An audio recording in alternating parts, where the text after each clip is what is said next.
So hey friends, welcome back to my channel. आज के फिर से नए वीडियो के साथ में, जिसमें आज के हम करंट अफेयर्स को तुरंत रिवीजन करने वाले हैं। तो देखिएगा यहाँ पर पहला प्रश्न लेफ्ट साइड देखिएगा। हाल ही में कुनमिंग त्रिपक्षीय बैठक जो है वो किसके बीच में हुआ है? तो इसका राइट आंसर हो जाएगा चाइना, बांग्लादेश और पाकिस्तान के बीच में हुआ है। और चाइना की राजधानी बीजिंग, बांग्लादेश की ढाका और इस्लामाबाद, ये तीनों शामिल हुआ और इनके बीच में त्रिपक्षीय बैठक हुआ है। और ये त्रिपक्षीय बैठक कहाँ हुआ है? तो चाइना के कुनमिंग में हुआ है। समझ गए। दूसरा प्रश्न देखिएगा। हाल ही में भारत का पहला एआई संचालित स्मार्ट ट्रैफिक सिस्टम जो है वो कहाँ पर लॉन्च हुआ? मतलब कहाँ पर अब ट्रैफिक जो है वो एआई कंट्रोल करेगा? तो इसका राइट आंसर हो जाएगा दिल्ली में। अभी हाल ही में ये शुरू हुआ है, द्वारका एक्सप्रेस के पास में। आपको पता होगा द्वारका एक्सप्रेस NH44 में, NH44 का पुराना नाम जो था ये NH8 था और ये 28 किलोमीटर एरिया में होगा। और ATMS प्रोजेक्ट यहाँ पर स्टार्ट हुआ है, जिसका मतलब होता है एडवांस ट्रैफिक मैनेजमेंट सिस्टम। और एआई यहाँ के ट्रैफिक को जो है कंट्रोल करेगा। और ये भारत का पहला है एसेट जो कि जिसे कि एआई कंट्रोल करेगा। और यहाँ पर ई चालान आने की, ऑटोमेटिक चालान कट जाएगा। समझ गए। चलते हैं नेक्स्ट प्रश्न पे।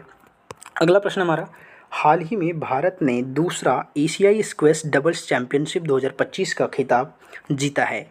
इस प्रतियोगिता का आयोजन कहाँ हुआ था? तो इसका राइट आंसर हो जाएगा इस प्रतियोगिता का आयोजन मलेशिया में हुआ था। अभी एशियाई स्क्वैश डबल चैंपियनशिप 2025 हुआ है, जिसका होस्ट मलेशिया के कोचिंग में हुआ था। ठीक है। यहाँ पर महिला युगल, पुरुष युगल और मिश्रित युगल तीनों में अपने भारत ने प्रचंड लहराया है। महिला युगल में जोशना चिनप्पा और अनाहत सिंह जीती थी। और पुरुष युगल में अभय सिंह और सेथिल कुमार, और मिश्रित युगल में अनाहत सिंह और अभय सिंह। तीनों का आप यहाँ पर देख सकते हैं राइट साइड में picture. Gold medal gold medal gold medal. तो भाई बहुत खुशी की बात है ये तो। चलते हैं नेक्स्ट प्रश्न पे। अगला प्रश्न हमारा लेफ्ट साइड में देखिएगा।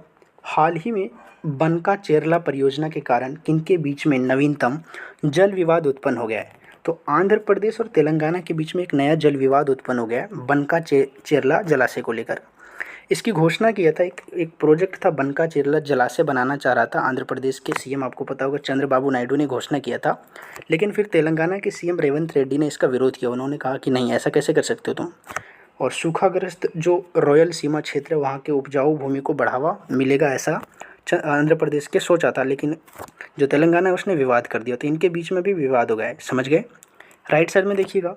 हाल ही में भारत सरकार ने किस राज्य से कतर और यूएई को गुलाब की खुशबू वाली लीची का पहली बार निर्यात प्रारंभ किया है? तो अभी इंडिया से जो कतर और यूएई है ना, यहाँ पे गुलाब की खुशबू वाली लीची जाएगा। एक ऐसा लीची जिससे गुलाब की खुशबू आता है। और ये लीची भारत के पूछा था कि कहाँ से भेज रहा है, तो इसका राइट आंसर हो जाएगा पठानकोट, जो पंजाब है, यहाँ पे ये लीची मिलता है जिससे कि गुलाब की खुशबू आती है। तो राइट आंसर हमारा यही हो जाएगा, पंजाब से। यूएई का पता आपको राजधानी अबू धाबी मुद्रा दिरहम है और कतर की राजधानी दोहा है। समझ गए। चलते नेक्स्ट प्रश्न पे।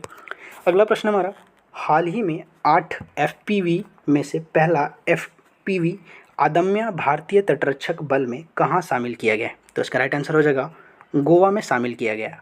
अदम्य क्या है? FPV है। FPV का फुल फॉर्म होता है फास्ट पेट्रोल वेसल। और यहाँ पर पेट्रोल का मतलब वो है जैसे कि पेट्रोलिंग करता है ना पुलिस रात में, तो वो पेट्रोल है। यहाँ पर पेट्रोल डीजल वाला नहीं है। तो पेट्रोलिंग, यहाँ पे आप देखिएगा राइट साइड पर एक जहाज़ है। ये क्या करता है कि जो हमारा समुद्री सीमा है ना उसके किनारे पेट्रोलिंग करता है, मतलब जांच करता है कहीं कुछ ये चीज़ तो नहीं है। तो ये गोवा में भी शामिल हुआ है, जिसका नाम है अदम्य। समझ गए। कुल 8 है, लेकिन अभी पहला जो है अदम्य शामिल हुआ है। चलते हैं नेक्स्ट प्रश्न पे। अगला प्रश्न हमारा 7वां प्रश्न, हाल ही में अंतर्राष्ट्रीय MSME दिवस 2025 कब मनाया गया है? तो इसका राइट आंसर हो जाएगा 27 जून को मनाया गया है। MSME का फुल फॉर्म क्या होता है? माइक्रो स्मॉल मीडियम इंटरप्राइजेस का फुल फॉर्म होता है।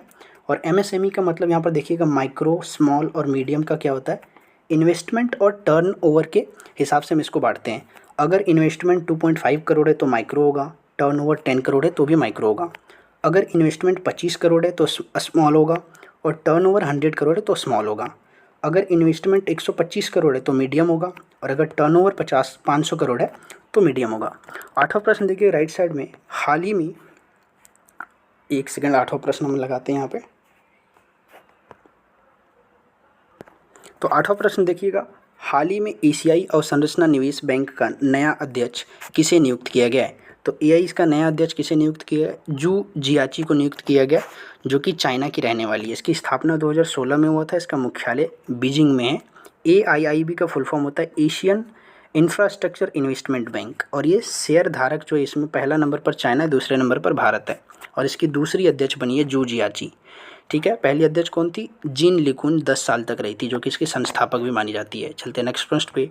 अगला प्रश्न हमारा 9वां प्रश्न देखिएगा, हाल ही में पहली बार दुर्लभ एल्बिनो सूरजमुखी गिलहरी कहाँ पर देखी गई? तो ये बहुत अच्छा प्रश्न है। यहाँ पर उसका पिक्चर दिख रहे हो आप गिलहरी का, नीचे वाइट कलर की ये गिलहरी होती है, ये बहुत ही दुर्लभ होती है। तो पूछा गया कहाँ पर देखी गई, तो अभी हाल ही में ये राजस्थान में देखने को मिली है। आपको पता होगा राजस्थान में 41 ज़िले हैं, उसमें जो टोंक जिला जो है ना, वहाँ पर ये एल्बिनो ज्वालामुखी सूरजमुखी देखने को मिली है। इसकी विशेषता रंग इसका सफ़ेद होता है, आँखें इसकी गुलाबी होती है, और 1 लाख में से आपको एक गिलहरी ऐसा मिलेगा, एल्बिनो गिलहरी। 10वां प्रश्न देखिएगा, हाल ही में 1 माह तक चलने वाला लोक उत्सव बोनालू कहाँ पर प्रारंभ हुआ है? तो इसका राइट आंसर हो जाएगा ये तेलंगाना में प्रारंभ हुआ है। आपको पता होगा गोलकुंडा तेलंगाना की एक जगह है जहाँ पर श्री जगदम्बा जो महाकाली मंदिर है ना, वहाँ से ये स्टार्ट होता है, और आपदा बीमारी से सुरक्षा प्रदान करने के लिए मनाया जाता है ये उत्सव। चावल दही गुड़ से यहाँ पर पकवान बनाए जाते हैं। आपको पता होगा अम्बुबाची का जो मेला है, इसे पूरब का महाकुंभ कहते हैं। असम के गुवाहाटी में होता है और कामाख्या देवी के मंदिर में होता है। बाथुकुंबा और सदर उत्सव भी तेलंगाना के कुछ उत्सव हैं, ध्यान रखिएगा। चलते हैं नेक्स्ट प्रश्न पे। अगला प्रश्न हमारा 11वां प्रश्न लेफ्ट साइड में देखिएगा, हाल ही में चर्चा में रही संरचनात्मक पुस्तक द वन का संबंध किससे? तो एक नया बुक लॉन्च हुआ है, द वन उसका नाम है, और ये बुक किसका है? तो अपने शिखर धवन गब्बर भैया का ये बुक है, और इसे लॉन्च किया है हार्पर कॉलेज इंडिया ने।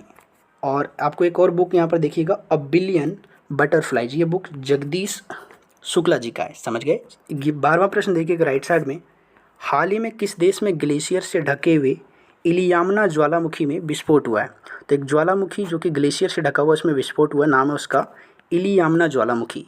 ये बर्फ़ से ढका हुआ था, कहाँ पर है? तो अलास्का, यूएसए इसका राइट आंसर हो जाएगा।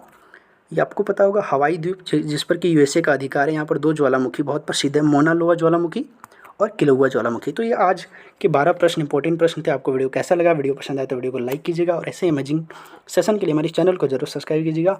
मिलते हैं नए वीडियो में, तब तक के लिए जय हिंद।